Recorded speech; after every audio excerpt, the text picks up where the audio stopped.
மனித வாழ்க்கையிலேயே அதிக துன்பம் தரக்கூடிய ஒன்று பிரிவுகள் தான்.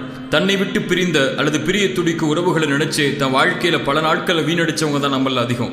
ஒன்னு புரிஞ்சுக்கணும், இறைவன் கொடுத்த இந்த வாழ்க்கையில நம்மளோட கடைசி வரை நம்ம இலக்கடைய நமக்காக அமைக்கப்பட்ட உறவுகள் நம்மோட தான் கடைசி வரை இருக்கும். அதை உலகமே நினைச்சாலும் பிரிக்க முடியாது. நம்மளோட நம்ம இலக்கடைய தகுதி இல்லாத உறவுகள் நம்மளை விட்டு பிரிஞ்சுதான் ஆகும்.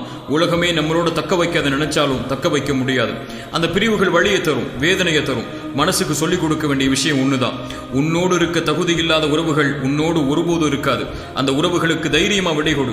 தகுதி இல்லாதது உன்னை விட்டு நீங்கினாதான் தகுதி உடையது உன்னை வந்து சேரும். குறிப்பா இறை நம்பிக்கை கொண்டவங்க பிரிவுகளுக்கு ஒருபோதும் கவலைப்பட மாட்டாங்க. இறை தூதர் சொன்னாங்க, இறை நம்பிக்கை கொண்ட ஒரு மனிதனுடைய செயல் என்னை ஆச்சரியப்படுத்துகிறது. அவர்களுடைய எல்லா காரியங்களும் நல்லதாகவே அமைகிறது. அவர்களுக்கு மகிழ்ச்சி ஏற்பட்டால் இறைவனுக்கு நன்றி செலுத்துகிறான், அதுவும் நலவாக அமையுது. அவனுக்கு சிரமம் ஏற்பட்டால் பொறுமை காக்கிறான், அதுவும் நலவாக அமையுதுன்னு சொல்லி பிரிவுகள் வேதனையை